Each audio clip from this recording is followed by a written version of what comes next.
প্রিয় সপ্তম শ্রেণীর ছাত্রছাত্রী বন্ধুরা, আশা করি তোমার সবাই ভালো আছো। আজ আমরা যে বিষয়টি নিয়ে আলোচনা করব, সপ্তম শ্রেণীর সেকেন্ড সামেটিভ অর্থাৎ দ্বিতীয় পর্যায়ক্রমিক মূল্যায়নের গণিতের সম্পূর্ণ অধ্যায়ভিত্তিক সাজেশন নিয়ে। দেখে নাও, প্রথম অধ্যায় তোমাদের রয়েছে 8 নম্বর অধ্যায় ত্রিভুজ অঙ্কন।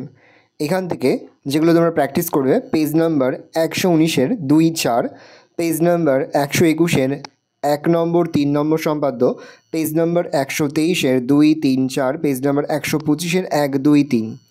9 নম্বর অধ্যায় সর্বসমতার ধারণা, পেজ নম্বর 126-এ রয়েছে সর্বসমতা কাকে বলে তার শর্তগুলো। 11 নম্বর অধ্যায় আসন্ন মান, পেজ নাম্বার 132-এর 3 আর 4 নম্বর, পেজ নম্বর 133-এর 1-2-4। 11 নম্বর অধ্যায় ভগ্নাংশের বর্গমূল, পেজ নম্বর 138-এর 4, পেজ নম্বর 139-এর 10, 11, 13, পেজ নম্বর 144-এর 4, 7, 9, 12।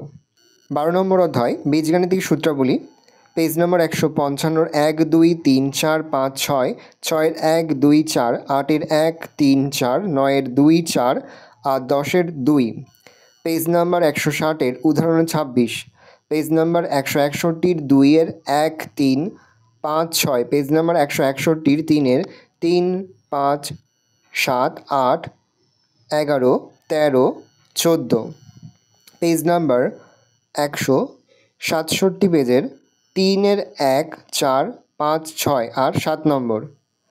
13 নম্বর অধ্যায় সমান্তরাল সরলরেখা ও ছেদকের ধারণা, 168 পেজের ছেদক বা ভেদক কাকে বলে, বিপ্রতীপ কোণ কাকে বলে। 14 নম্বর অধ্যায় ত্রিভুজের ধর্ম।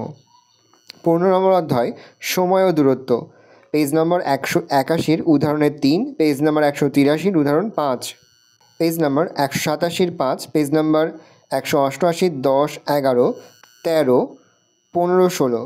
16 নম্বর অধ্যায় দ্বিস্তম্ভ লেখ, পেজ নম্বর 192-এর উদাহরণ 3, 4, পেজ নম্বর 194-এর 3, 4, 6।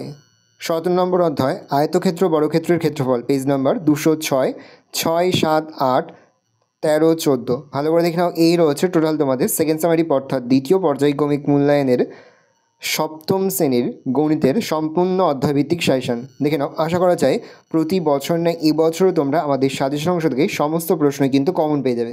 দেখে নাও ভালো করে অধ্যায়ভিত্তিক সাজেশনটা।